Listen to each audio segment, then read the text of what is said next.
Hello, college sports fans across the great state of Michigan and beyond. You are listening to the Union of the State podcast, the only podcast delivering fan-driven insights into the hottest rivalry in college sports, the Michigan Wolverines versus the Michigan State Spartans. This is going to be our basketball episode. It's a month into the season, and both teams have a handful of games under their belts. We're going to talk about if we expected our teams to be at this point so far, where they're at now, and general outlook for the rest of the season. But before we get into that, we're going to have a little bit of football conversation. And before we get into that, Eric, could you tell all the listeners how they can view our podcast, how they can listen to us, and how they can subscribe? The best way to get all content is through the YouTube page, Good Guy Rick, R-I-C. There, all of our videos, Union of the State podcasts are available, and then also on Spotify at Union of the State Podcast. Please follow the channel on both platforms there, and give us a little like if you can make it over to the YouTube section. Awesome. Well, this is episode 16, which means this is essentially 4 months of this podcast, and we've been teasing some basketball coverage, and like I alluded earlier, we're going to tease it a little bit more. We had some Heisman voting going on earlier this past weekend, as well as some of the All-American selections. There's also been some other trophies and awards that have been handed out. Michigan's Aiden Hutchinson, notably, that's at the top of my mind, being the Michigan fan on this podcast. He ended up finishing second in the voting. It was a distant second. And to quote Ricky Bobby from Talladega Nights, if you ain't first, you last. But I think we all saw that coming, Good Guy Rick. I think we all kind of knew Bryce Young, the Alabama quarterback, especially with the way that they dismantled Georgia in the SEC championship.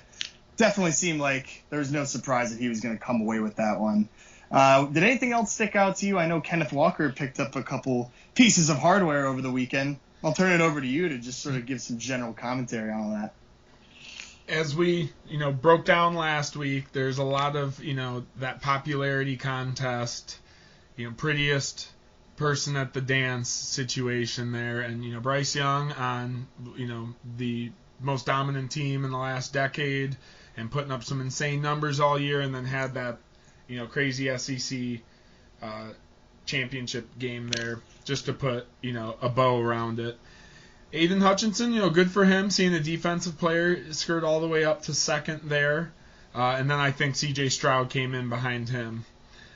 Little surprised to see Kenneth Walker all the way at at sixth, but Mike Anderson ahead of him, I'm all for as well. I think he's one of, if not the most outstanding, player this year statistically.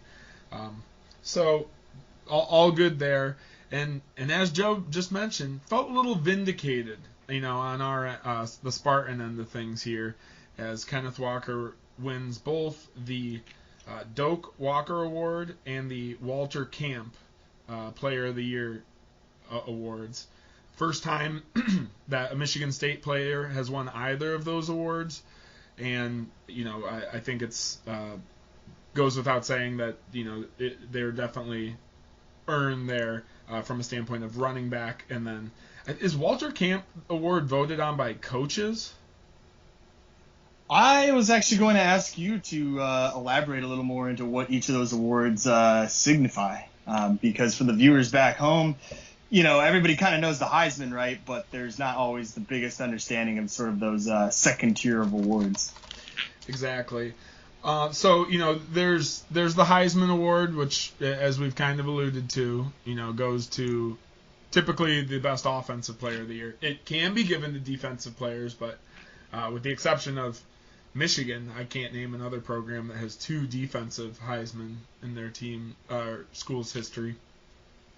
So then you got the positional awards, and that's where the Doak Walker Award comes into play. That is the best running back in all of college football. And, Kenneth Walker, with the amount of yards he put up, over 1,600, averaging 6.2 yards a carry, and 19 total touchdowns to go with it. Certainly had the numbers to back it up, and then let alone had great performances against, one of the most, if not the most elite team in college football, that being the guys on the other side of the aisle here, Michigan Wolverines. And then the Walter Camp Player of the Year award is a National Player of the Year trophy that is voted on by coaches as opposed to media. So there's about 130 votes there, and that's where Kenneth Walker picks up 2 trophies. And as I mentioned, first time Michigan State Spartan to win either of said trophies. So big day, big for K9 there, big year for Kenneth Walker, which is going to bring me to my next, point, or not point here. My next thought is picking up these kinds of awards, putting hardware now to, the incredible season he had. Is there any real reason for him to play in this game against the Pittsburgh Panthers coming up on the 30th of December here? So, Joe, I'm going to quickly flip that question over to you. Outside looking in, obviously, from a game standpoint, it's much more exciting if Kenneth Walker is playing to not only us Spartan fans, but the casual viewer. Do you think there's any reason Kenneth Walker should play in this game against Pittsburgh? And, there's a chance Kenny Pickett's not playing either. So where do you land on that question there? Playing in a New Year's Six Bowl, but not the same stakes on the line as Michigan entering a playoff here. This is something that's kind of hard to answer because obviously we're fans. This is a podcast driven by the fans and our insights into the game. And from a fan's perspective, obviously the answer is we want to see the playmakers in these games. We want to see them, really dominate the other team and ultimately win a bowl game for your school, because it's tough to say, because I understand it from the player's perspective too, where it's like, hey, if I have a chance to go to the pros and make money, I want to give myself the best chance possible and put myself in the best position to get drafted as high as possible so I can end up getting the best contract possible so I can make the most money. The one downside I would say about the introduction of this college football playoff system is that if you don't make the top 4, even bowls that historically had a lot of relevance and significance have just sort of lost that luster and shine. And I think a prime example is whenever the Rose Bowl isn't one of those, semifinal games leading up to the national championship game. The Rose Bowl has always been the granddaddy of them all. It's historically always been between the winner of the Big Ten and, the winner of the Pac-12. So the problem I've noticed lately with all these college players sitting out is that I feel like they're making a mistake in that even these New Year's Six bowl games don't really matter as much anymore. And I can see where they're coming from, because you don't really see players sitting out in the semifinals and the championship games. But now if you don't make those games at all, it's almost like everything else is a consolation prize, which I guess, in the grand scheme of things it is, but that doesn't ultimately discount the relevance of these games and how big they are. We see a lot of players sitting out lately. From a fan's perspective, it sucks, but I can understand where the players are coming from. They haven't been able to make money in college forever until this year, but that's only off of, the name, image, and likeness. So I don't blame players for sitting out. It just ultimately leads to a shittier fan experience because you want to see them playing. So with Kenneth Walker, I'm not sure what he's going to end up doing. I probably would wager to say that Kenny Pickett won't do anything, but there is still definitely some value to these games, being that Michigan State is in such a great bowl game. That's still a lot of national attention and ultimately clout that can be derived from this game if they do choose to play. But that's only assuming that they still have more to prove. And I don't think Kenneth Walker has much more to prove, and it's arguable Kenny Pickett if he's got more to prove as well. It was very vindicating that Kenneth Walker, had the coaches vote him as essentially the best player in the country. that could kind of speak more than the Heisman vote itself. So it's a tough decision to weigh, and I understand where the athletes are coming from. Yeah. I don't know. Do you think you're a little nervous here for your guy, if he's going to be in or out? Well, I'm such a Spartan slappy, to be honest, that if he does sit out, I'm that much more intrigued to see how the next guy up is ready to play. Do we take a 2 running back, approach to it? Because there's some talent behind there, but we have not seen much of it this year. He took an incredible workload on this year, tallying close to Le'Veon Bell's all-time, I think, record there. But so I think you hit the nail on the head. It does not look like Kenny Pickett's going to play. We're currently, sitting here on the 14th of December.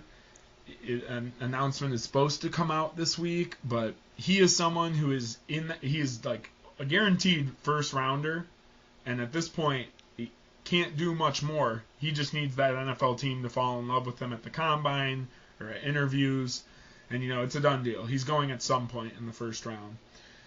That being said, Kenneth Walker has got kind of that second to third round grade. Now I do see him going in the second round, but not 100% sure. But as you alluded to there, maybe those trophies are enough to put that backing or that stamp on him. But I could see him playing this game. I'm gonna lean towards that he does play. But that is because I want him to play. I want to see him have one more 150-yard game. Maybe put that chip on his shoulder of not being invited to New York. But he seems like such a humble guy. Like even in the video of him Mel Tucker announcing that he won these 2 awards to the team, he seems so nervous being up in front of the whole team. So, not to say that he's the type of guy that needs that kind of validation on the biggest of stages in New York. But I'm kind of leaning towards he does play. But I won't be worried if he doesn't, and there will be that safety net that, all right, this guy is going to the NFL, with his best health in mind, so we're all good there. Now let's see how dicey it can get as a second running back has to take the reins here. Totally, and you think you said it best, is that because he's not automatically a first-round draft pick, there might still be that instinctual motivation to want to prove yourself. Whereas with Kenny Pickett, the downside and the risk of getting hurt is just not worth the upside of whatever happens in that game, frankly. I still think even if Kenny Pickett does play, that Michigan State's going to wipe the floor with him. And maybe in the back of their minds, they kind of recognize that too, because even though the Spartans finished 3rd in the division, that's a strong team, one that could have easily been on their way to where Michigan's at right now. So I understand where both players are coming from. And definitely, though, Kenneth Walker's the kind of guy that lets his play do the talking. So let's see him talk one more time on the field. I think that'd be a great treat. I'd love it. That's what I'm rooting for. So that's why I'm leaning that way. You got to will it into existence there. And yeah, I do think that I think it'll be a close game if both guys were to play. I think we have more of an offensive, kind of shootout style game. But without Kenny Pickett, not saying the second stringer is not going to be able to come in there and sling it on a pass defense that's been able to give up some touchdowns, but I do think this will be an MSU defense, that wants to, kind of not say change the narrative on the whole season, but they want to, go out with one more, solid showing here to kind of, focus on next year. And there's a lot of Spartans with mid to late round draft potential, 5-ish, not including Kenneth Walker. So for them, they're going to want to, give it one last film session in there. And it tends to be that I've noticed recently, it's like the players that have stayed there for 4 years and the ones that have an emotional connection to their school and their coach and their teammates, even if they are going to go to the pros, like those are the ones that tend to play in the game because they're emotionally invested and they want to play for their teammates.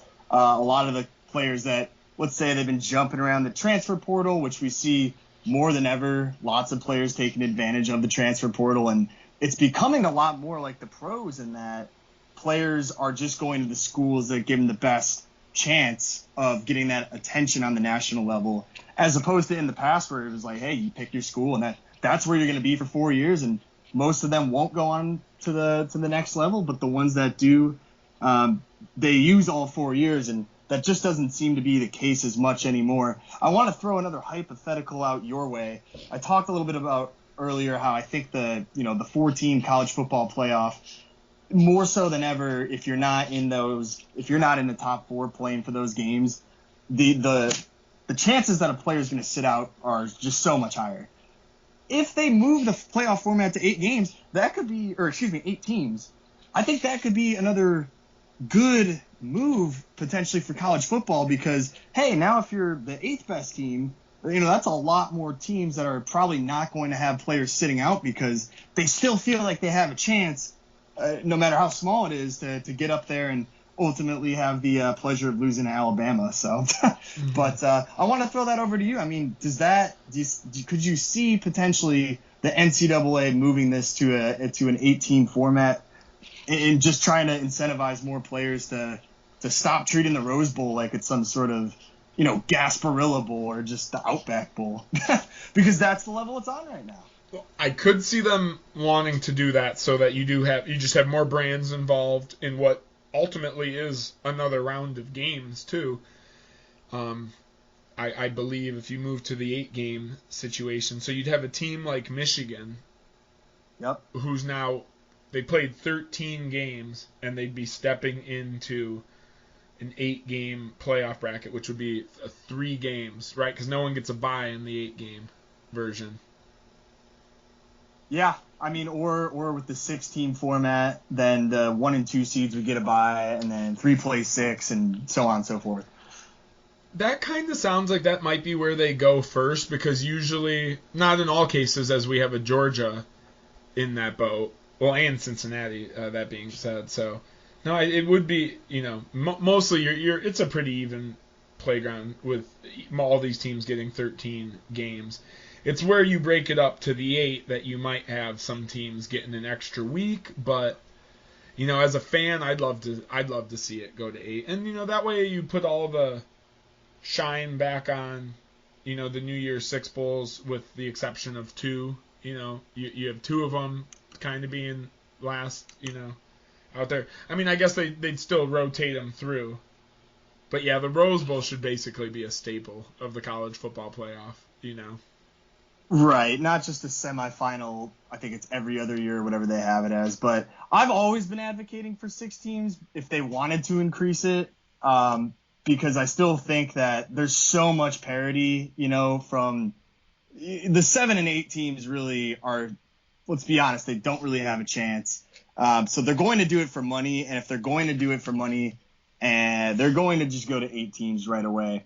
And it's going to be because with players sitting out of big games like the Rose Bowl or the Sugar Bowl or whatever is not currently in the rotation for that year's, top 4 teams, they're going to want to include those games to make sure that they're still relevant. And if people sit out, then it's going to make for a better product. So if they're going to go up, they're probably going to go to 8. That's what I would see. But still doesn't make it any more. I mean, I don't know. It's a little bit of window dressing as far as I'm concerned.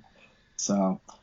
Yeah, it's there. There's no right answer. Like as we're even talking about it, twice in my head, I'm like, should we just go back to the old format where they just pick, like that at a certain point you kind of just go back there. But no, 4 teams is great. I'd love to see it go 8 because I'm just a more the merrier guy, and that's a chance for 1 extra game. Ultimately for or 1 extra week of games, I guess, because there's a couple going on. So.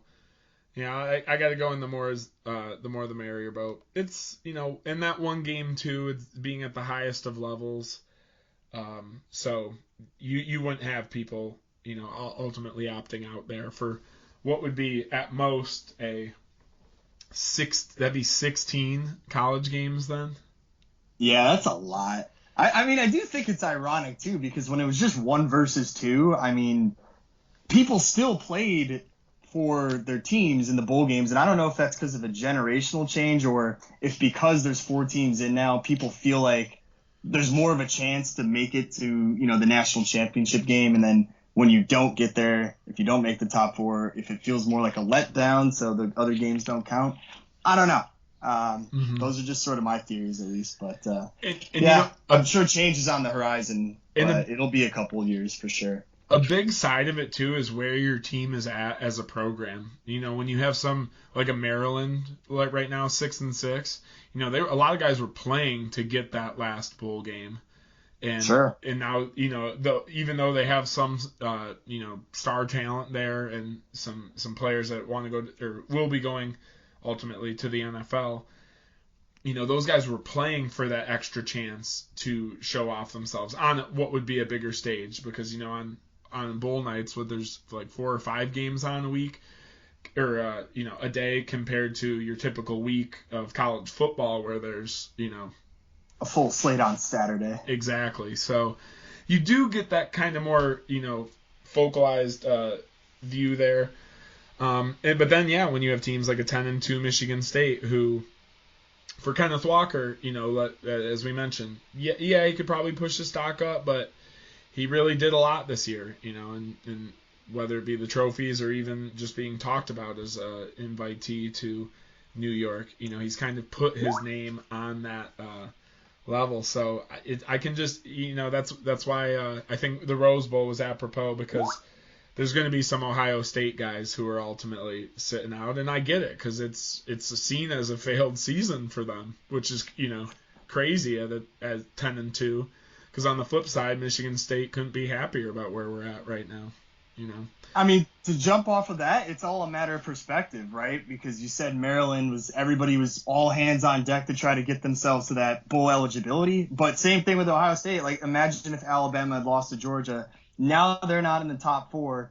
The only reason you go to Alabama is to get a lot of attention and play for national championships. You're not playing for anything else. And if they weren't in the top 4, guaranteed, you would see large swaths of that team choosing to sit out. Same thing. Oh yeah, there's no way Bryce Young plays just from a standpoint.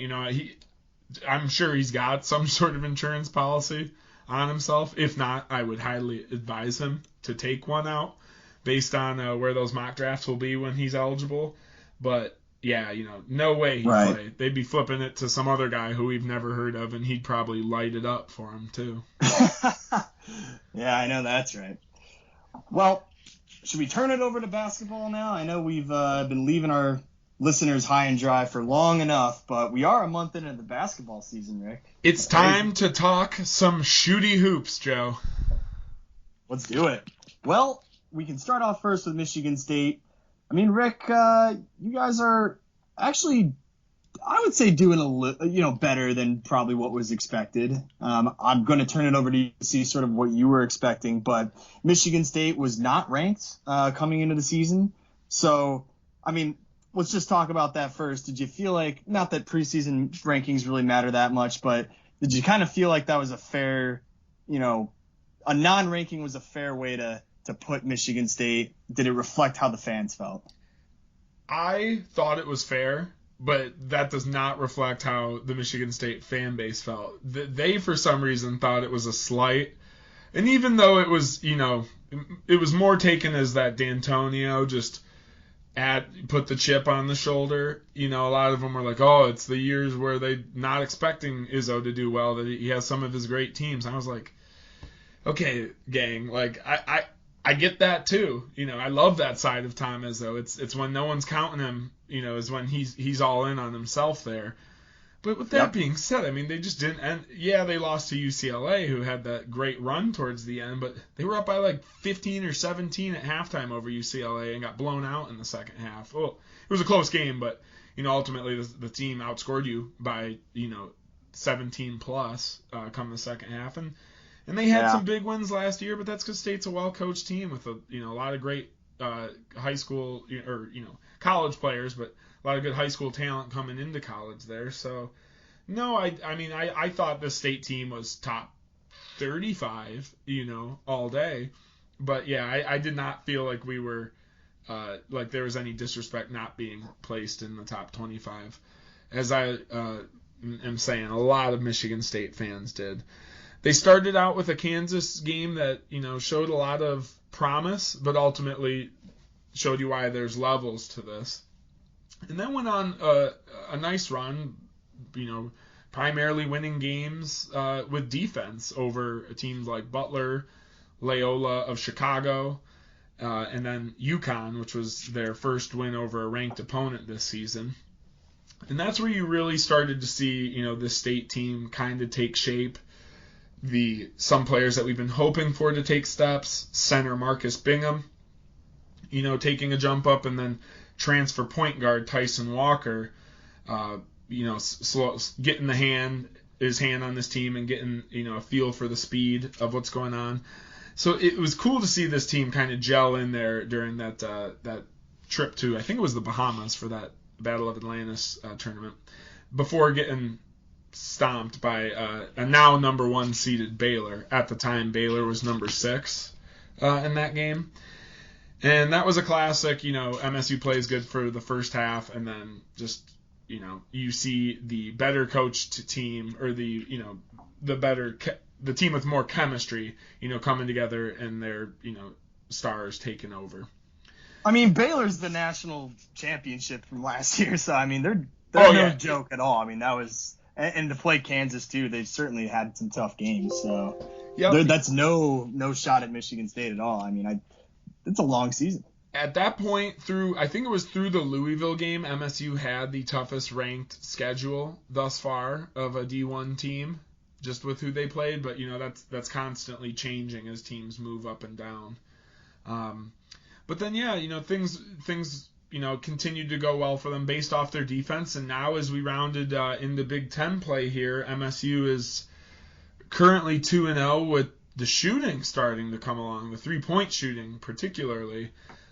So where I thought they were in the season, I thought this was a team that could make some noise, but I thought we would kind of be that slow and steady, getting better as young guys mix in with the old. And as I mentioned, we got a transfer point guard coming in for Foster Lawyer, who had been trying to take over that position the last couple seasons after Cassius Winston moved on to the NBA, and that was something that just never happened. And honestly, my biggest fear this year was that our center, Marcus Bingham, wouldn't be able to put it together. And I mean, so far, so great. The guy is shooting well.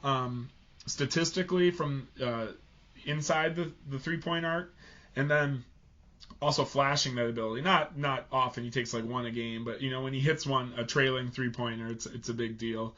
But his defense is really what he's been just turning on, and it's kind of been that thing every year with Marcus Bingham. They're going to put 20 pounds on him, and he's going to be more college ready, and then you just see him out there, and he's kind of been like a walking stick, just big, a lanky dude, but you're really starting to see him put it all together and be, not only comfortable in his body, but thriving against the competition, which when you're in the Big Ten, you need to have dominant center play, or at least, competent center play, because you are going up against the Travion Williams, the Hunter Dickinsons, the Kofi Coburns of the league there. So it's really, so far, it appears everyone is taking that step up.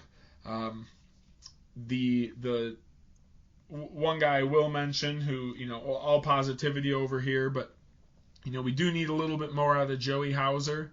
He's a guy who transferred from Marquette, had to sit out a year, and then last year was his first year on the team. And, that was a weird year for everybody, and he didn't play particularly great. He's now starting to put it together himself defensively, which was kind of where he was a little bit of a liability out there. And his shooting has just been kind of hot and cold, but I think these last couple games he's starting to get a little bit of momentum. So this is a state team that I think has rolled into form a little sooner than I was thinking this season. I thought maybe mid-January we'd have this team kind of showing up like it is now, and a lot can change. Obviously they're playing great now, but I mean, if these freshmen keep moving in the positive direction, Christie, Aikens, and even Pierre Brooks a little bit, and the seniors, the upperclassmen, Gabe Brown, Bingham, and Malik Hall continue to play steady. I mean, this is a state team that could be contending in the Big Ten, where I probably had them as like a top 5, back end of the top 5 Big Ten team going into conference play here.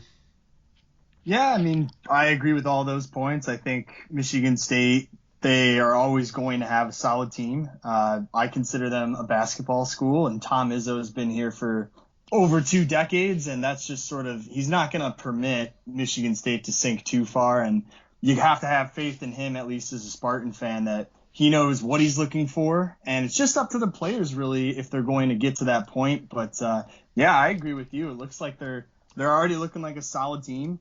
They're ranked number 12, which is phenomenal. And, Big Ten play is where teams prove themselves. Conference play is where they, start to really morph into form, who they're going to be from the year. There's not too much stock you can put into in a lot of these non-conference games.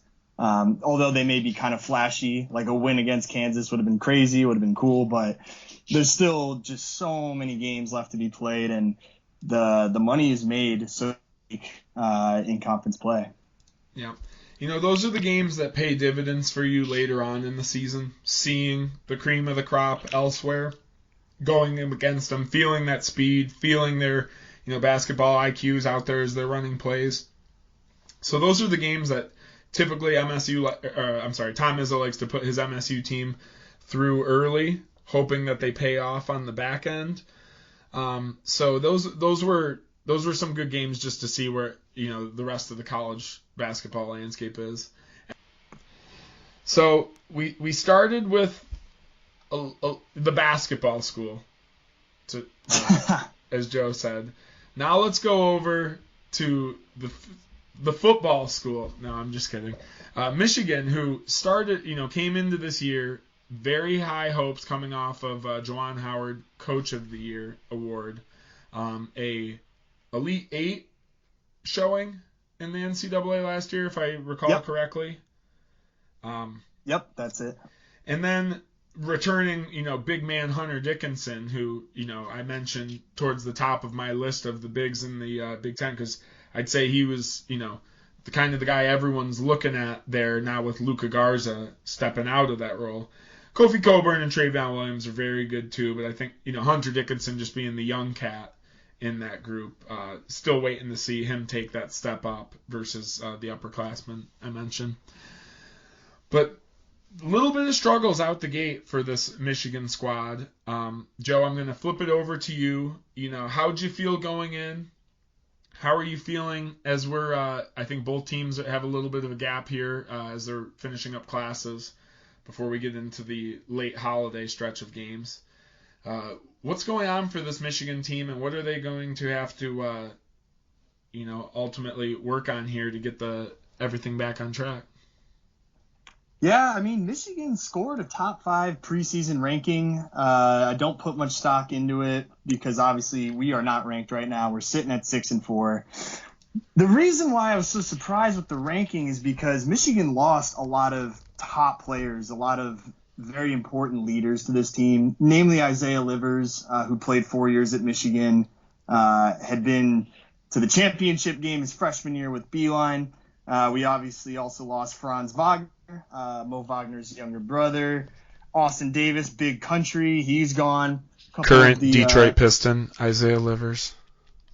Man, I haven't heard of him since Michigan, but, He has been injured all year. He actually just got pulled up from our G League team, so that means he must have played a couple games getting ready to join the active roster, but no Pistons game tonight against your Chicago Bulls.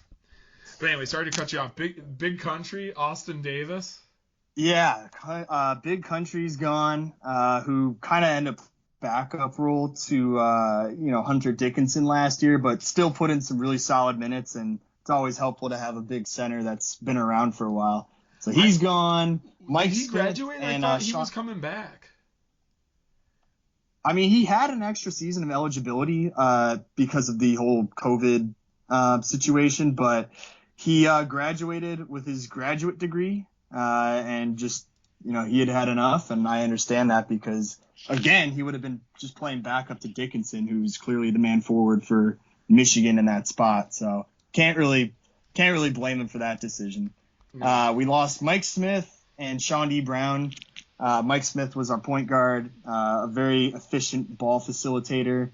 Shaun D. Brown was like the sixth man on our team, came up, delivered a lot of energy, and he knew his role well. When he came up, he played amazing defense every time he came off the bench, and he fit in really, really well with the team. So Michigan lost a lot of really good, dependable players out of that team from last year that made a really, really good run.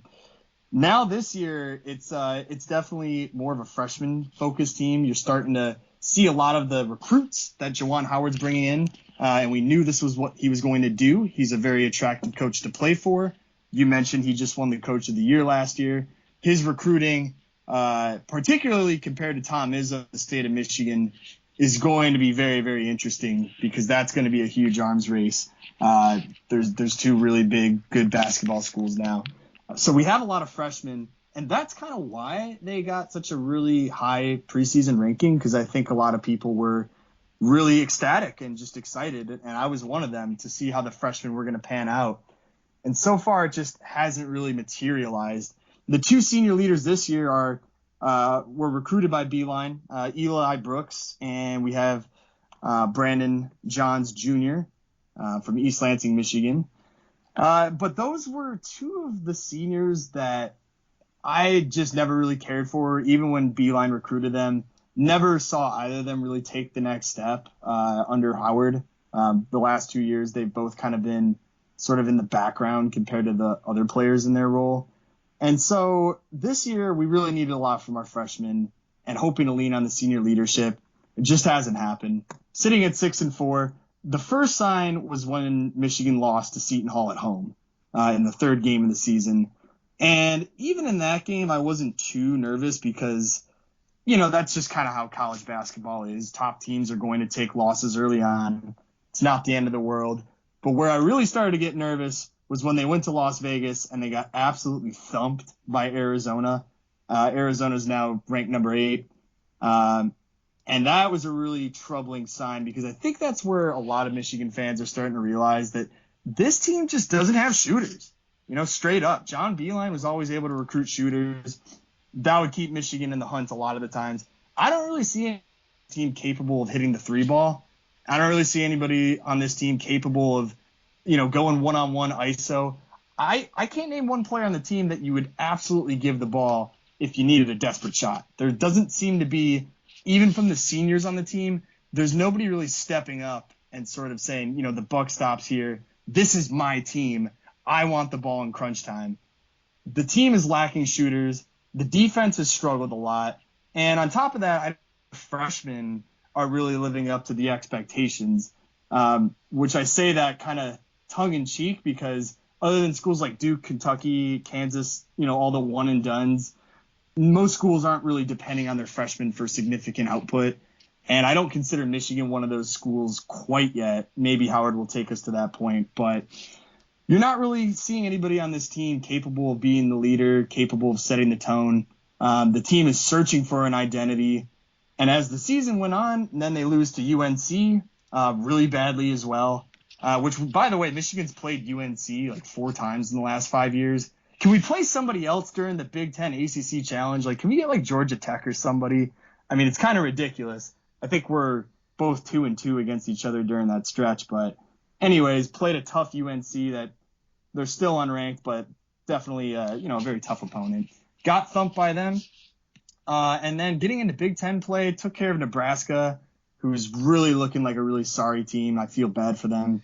They're probably going to be the worst in the Big Ten. Every year they completely reload with about 10 transfers. It's pretty, or at least 10 new players. So signing players, walk-ons, transfers in and out. Like, that's Fred Hoiberg down there coaching. Former Bulls coach. Former Bulls coach.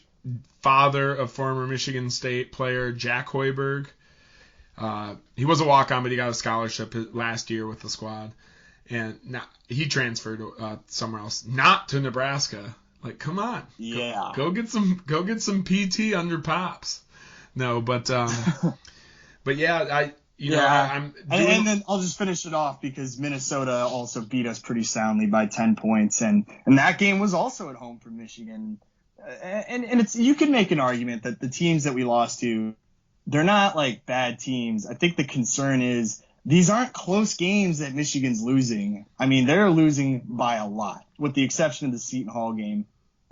They're losing by a lot. I mean, the games aren't really close. You're particularly seeing that once they come out after halftime, the shooting just completely disappears. Games that are close at halftime, which the UNC game was, the Arizona game was close, the Minnesota game was too, and then they just get absolutely floored in the second half.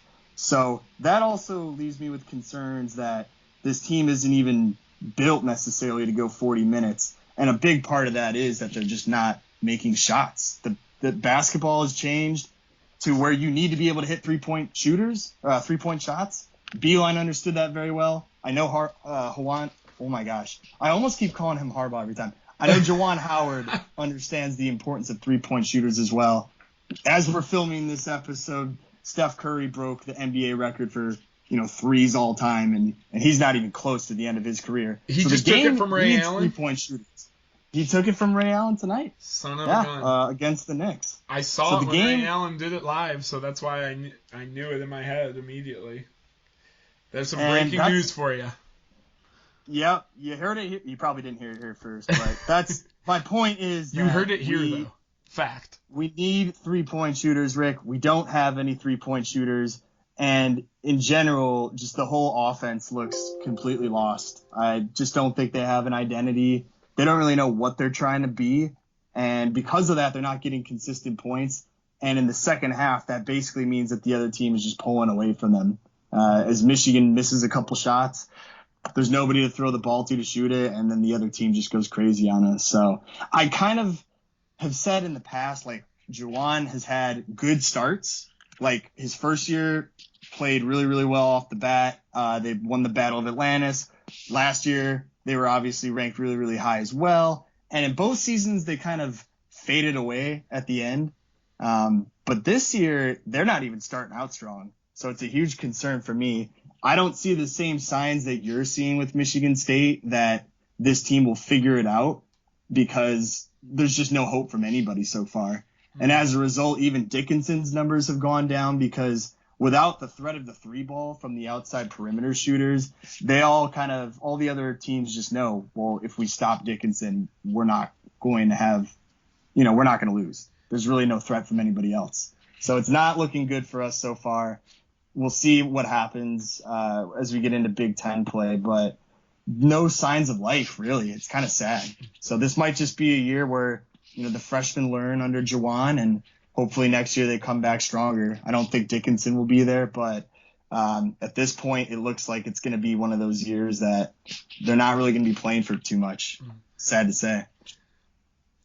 Now, a lot can happen, as I'm mentioning there, just in the Big Ten, a lot of solid games, and play most of these teams twice, so a lot of opportunity to change the narrative. Doing some quick digging here, Caleb Houston and Musa Diabate. Yes. Diabate. It reminds me of too. Houston's from Ontario, and then Diabate's from French. So Michigan cool. Continuing its pipeline of international players coming in. And Houston looks good at times, and Diabate does too, but clearly they're not ready to lead this team. This isn't like a Fab Five situation here. And based off the 24/7 Sports rankings, they are the two highest recruits to the University of Michigan rated all time, and they only started doing this in about 2004 or 5, I think, this 24/7 Sports rankings. So, those are two guys that Michigan's looking to, grab the torch and run with it, especially early on here. But I think I want to go back to something you said there, and I didn't really think about this too much, but you had talked about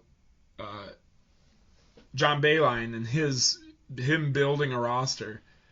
And there's zero shade on this question, but are we just seeing Juwan Howard now have to be putting his guys into place and bring up his guys as he's losing some of those, Bayline guys that have been able to be cornerstones of this team for, if you look in Isaiah Livers' case, 4 straight years. So it's just it's asking a lot from very highly ranked recruits in this star-studded incoming class here, but still it's a lot to throw at these guys when you don't have those veteran shooters in the outside.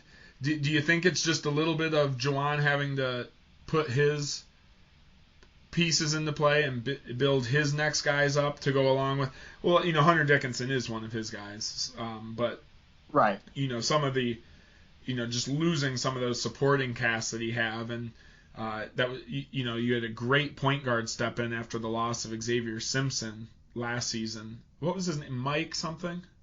Yeah, Mike Smith. Smith. He did great. Did a great job for us. But he was a 5th-year senior. Yeah, and so was Shaun D. Brown, too.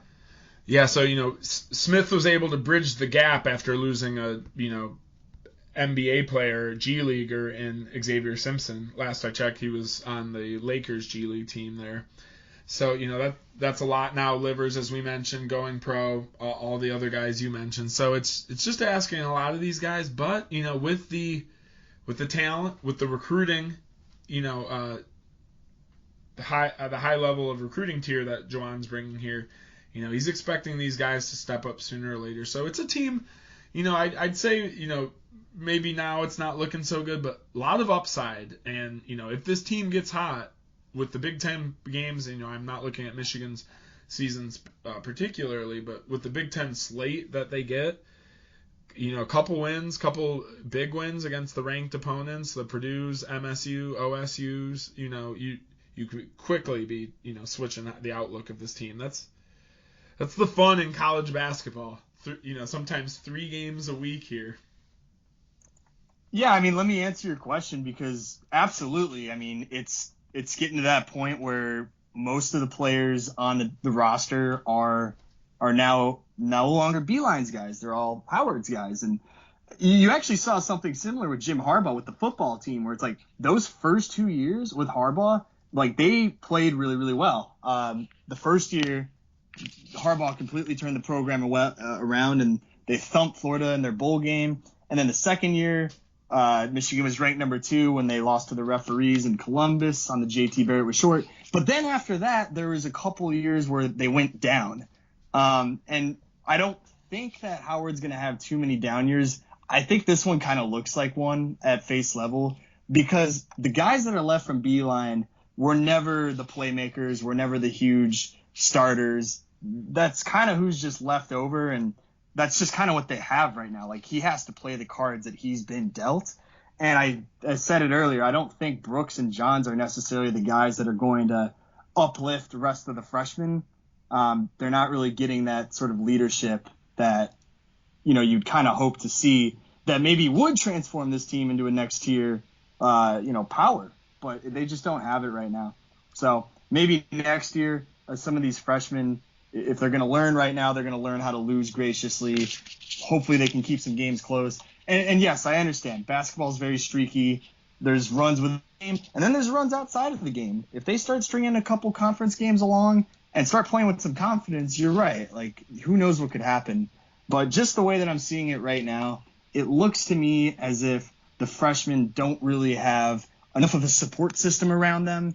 It's kind of like throwing in a rookie quarterback into the Jaguars or the Texans or whatever and just sort of hoping that they're going to save the franchise. It's not really what's going to happen here. This team doesn't have that same feel that other teams that Howard has had in the last 2 years, where it was a mixture of Beeline's experienced players combined with, say a new guy like Dickinson or some of the transfer portal guys who were, 5th-year seniors anyway. So there's still some leadership from that side of the ball, but it's kind of a young team right now, and I don't really see them being able to figure it out in time, personally. But that doesn't go against Howard. If he keeps recruiting the way he does, we'll see if he's able to put together the team that he wants. But I'm not ready to turn around in the 3rd year and say, well, this is an indictment on his coaching style or what he's trying to do with the program. So we'll give him time. And that's not where I was getting at all with it. I just, with basketball being, you can have a 5 or, and I think Howard does have a 5 kid recruiting class, and maybe this year's coming up as 4 or 5, So when you see those turnover, like a, heavy recruiting class from Bayline have with like Simpson, Teskey, Davis left last year, but just kind of those guys year after year, Livers and Davis, after last year on top of Mike Smith and Shaun D. Brown, as you mentioned, you just get 4 guys out of the program just like that. It's just a lot to kind of have to balance, and it takes, as you mentioned, this is his 3rd year. It takes 5 years at these high level programs, to be able to just get that cycle where you're knowing year in and year out what you're looking for. Can you go to the transfer portal for a guy or two here, or are you covering all your bases year after year to make sure you don't have a gap in any of those, ultimately 5 spots with a 13 scholarship roster to, hold it down. So I think where I'm at with this Michigan team is that I'm, they're not to be taken lightly. Their ranking, might make you think early, especially for a team like, a Purdue or even Michigan State. Michigan State, I don't think so, just because of the nature of the rivalry. But some of these other teams, I don't think. I think this diamond's still there. You just got to sift through the rough to find it. Maybe it won't be this year for it to peak, but I mean, there's still just a high level players on that team. So if they get in a groove, hopefully, it's not against your squad there. Yeah, it's just tough because they've lost a lot of players 2 years in a row, and I think that really speaks to how well Beeline was recruiting and where he had this program positioned. And that's, it's just the nature of how this thing goes, because after a couple of years, Howard's guys, most of the guys he's recruiting are just still young, inexperienced underclassmen with not a lot of big game experience. Yeah. And in the first 2 years, all of Beeline's guys had big game experience. All of them. They won 2 back-to-back Big Ten championships, and they consistently made deep runs into the March Madness tournament. And all those guys are gone now. So that's sort of where we're at. And it just says a lot about John Beilein. Really sad to see him go. But I think every coach kind of comes to this point where it's like, hey, I'm taking over a new program. And now it's like, hey, I'm no longer working with somebody else's talent. I have to build this thing from scratch myself. Yeah. I think Howard's the right man for the job. So looking forward to seeing how this year goes and if they can prove me wrong. Yeah. And that's where, it will be, too, especially with some of these big guys. Hopefully he can get them to stay. Well, a year like this, it seems like maybe a lot of these guys will stay and you can build upon that. But, yeah, that's that next level when you start getting the one-and-dones in there. Are they coming in and going out before you have a chance to, kind of get everything rolling to make those chances at deep March Madness rounds or a Big Ten, regular season or tournament championship. So, I'm excited for Big Ten play. I think it's going to be a wild season, as they all typically end on being. I can't really, maybe except for like the Greg Oden Ohio State team, I can't really remember when it was kind of really a cut and dried, season to start it, really. And even then, State, played some wars against that Ohio State team there. So it's one of, I think the most stacked Big Ten, or I'm sorry, I think the Big Ten is the most stacked conference in college basketball. Might not be the most flashy style, but ultimately a lot of great ball to play and incredible emotions in those Big Ten stadiums there. Let me just give a shout out real quick to the last team that was that dominant in the Big Ten. It was the 2005 Illinois Fighting Illini with Bruce Weber's boys, and they won every single game in the regular season except the last one, and then lost to North Carolina in the championship. That team was different. That was like the closest I think the Big Ten has had ever to sort of that Duke team of just pure studs, where the whole team is just stacked. And do you know who that North Carolina team beat to get to the national championship game? I'm going to guess you're going to say Michigan State. These Michigan State Spartans, that was a two-team Big Ten showing in the Final Four that year. And that was a classic. MSU up at halftime and just lets Shaun May and Raymond Felton come back in the second half on us.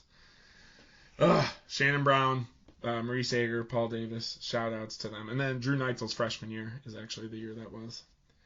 God, I love college basketball. I love college sports, Rick. Both basketball and football are just too much fun to watch. Every game just feels like it means so much more. You're not kidding. I'm not even. I've been back in Rutgers a little bit here in the basketball world the last couple years, just saying they're better than expected. But I mean, I was a Rutgers fan in that moment when I saw Ron Harper Jr. hit that 3-pointer to down #1 Purdue last week. I mean, it's just something about watching those games. It's like you're just stepping into that fandom when you're in those buzzer beater type situations there down the line, especially if you're like me and you root against Purdue most of the time in basketball. I have a guy that sits next to me at work who goes to Purdue, and I felt bad for him, but that's just college basketball. Stuff like that just seems to happen where a totally unranked team can just pull up an upset like that. What are you doing not guarding Ron Harper Jr.? Come on, guys. He was going to go to the league last year. I didn't even know he was on Rutgers still, so it was good to see. That guy's a little bit of a baller. I think his dad was an NBA player too. So he gave us a good moment here early in the college basketball season. But quick predictions here, Joe, and I'm not asking how they're going to fare, down the line, but who is going to be Michigan's? You said you couldn't name him now. Who is the guy that you think come, midway through Big Ten season, end of regular season Big Ten, who is going to take the step and be that go-to guy, whether it be just shooting or facilitating the ball for these Michigan Wolverines? It's going to be Caleb Houston, the freshman out of Ontario, 6'8" forward, really good-looking basketball player. And, not all freshmen are going to come in and be just lights out day one. This kid's got game. He showed it a couple times in the first few games of the season. I think if anybody's going to step up, it's going to be him. No shade or disrespect to Eli Brooks or Brandon Johns Jr., but they're seniors, and I've been looking for them to make a statement for 3 years now, and it just hasn't happened. So if it's going to be anybody, it's going to be one of Juwan Howard's highly touted freshmen. Dickinson's he's right where he's supposed to be. He'll do better as the team does better. But I think it's going to be Caleb Houston that ultimately steps up and starts to show promise and a little bit of a glimpse into the future for the Michigan basketball program. I feel that sentiment as Marcus Bingham and Gabe Brown were those players I was looking for to take a step up, and was nervous about it in the case of Bingham. Gabe Brown he plays with a lot of emotion, so you like what you see, though he's probably has the MSU record for most aggressive missed dunks of all time. He always goes to try and just, jam on somebody, and a lot of times just throws it off the back of the rim. Gets fouled a lot of them, but again, must have the record for most vicious missed dunk attempts. But yeah, him and Marcus Bingham, really, they're taking that step, and that's why I think this MSU team is playing so well. And then just to follow the nature of the question I asked you, if Max Christie, Tom Izzo's highly touted recruit this year, one of the top in the nation, if he takes that step and becomes the second guy on the team, that you want the ball in his hands come crunch time, then this MSU team is going to give a lot of people problems, and I do see them, taking that next step to competing for the Big Ten, whether that be the regular season or the, tournament play. I think it's harder to win to have the better record out of 20 games versus getting hot in a 4-game bracket, but both are pretty prestigious and awesome titles to hold up. Either way, I think both of these teams are going to beat the teams that they should, and we'll just see if either of teams can pull out the ones that maybe we aren't as expected in the flashier games. Make sure to guard Ron Harper Jr. from Rutgers. We are going to close the basketball episode with that point here. Joe, is there anything that you're looking forward to over this next week? I think, like I said, we got week off. You told me you're heading to the Sunshine State there, and we have signing day tomorrow, early signing day, that is, for college football. What are you excited for most? Soaking up some sunshine and not watching college sports every single day? Yeah, I mean, I can't believe I'm saying it, but it'll be nice to sort of leave the TV for a little bit and turn into Larry the Lobster under that bright Florida sunshine. Yes, sir. But I'll tell you this, I mean, even though we're still weeks away from the Georgia-Michigan game, I'm drinking the Kool-Aid. I'm getting more and more confident as the days progress that this Michigan team is a team from destiny, baby. They are looking powerful. They're looking strong. And like I said, I think maybe it's just because I'm drinking the Kool-Aid, but I'm getting really, really excited for December 31st. New Year's Eve is going to be a very crazy day for me. I'll just say that. But how about you, man? I'm looking for, as you allude to, it was nice this Saturday to focus on some yard work and some other stuff I've been putting off because of the awesome slate of college sports that had been around. And then as we're in a basically 10-day dry period here of no Michigan State basketball, it will be nice to kind of relax this weekend, not have to catch all these games. Obviously, I'm not watching the Detroit Lions at this point, so yeah, we should have a pretty sports-free weekend here. Signing day-wise, that's kind of what I got my eye on tomorrow. This is an MSU team that has had more fanfare about its brand under Mel Tucker here since the early years of D'Antonio. Years like 4 or 5 of D'Antonio is where they started to get a little bit of love nationally. So it seems like there could be some guys MSU's looking to flip tomorrow. I don't have any insight on who specifically. There are a couple guys who decommitted from some schools I think MSU's in on, and there's Keontae Goodwin, who's currently slated to go to Kentucky, but he's supposed to be making a different pick tomorrow. And I'm early prediction, I don't think MSU is going to get him, but just seeing like this much fanfare and like articles out there about his chances. He was at the game this weekend. MSU had a pretty big recruiting weekend here right before the college dead period started. So there's just a lot of buzz around what Mel Tucker is going to do tomorrow. And with I think 6 spots available still in this high school recruiting class, that seems like a lot to fill in one day. And now obviously we have till February, but this is I think it's after tomorrow. They can't talk to high school players until late January, mid-January or something like that. So hey, there will be one more bit of football news to recap next week, that being signing day, before we turn the page over to these bowl games. But that's what I'm looking at now. We'll wait and see on good old Kenny Pickett and Kenneth Walker, but this is just a good time to be a fan of one of these two schools, whether it's Michigan obviously stepping into their first college football playoff bracket, or Michigan State with a little bit more recruiting buzz than we're used to, and a basketball team that frankly we are used to having. And it's just good to see after we went through our own kind of turnover, losing Cass Winston and Xavier Tillman a couple years ago. Freudian slip there. But with that, I think we are going to sign off here. Safe travels to you, Chicago Joe. This has been episode 16 of the Union of the State podcast, the only podcast where you get dual coverage of the Michigan State Spartans and Michigan Wolverines. I'm Good Guy Rick. I'm Chicago Joe. And we appreciate you listening. Please like the video, share it with your friends, hit us up in the comment section, and subscribe to the channel. As always, go green. And go blue. And follow this on Spotify so you get all of them notifications. Bang, bang.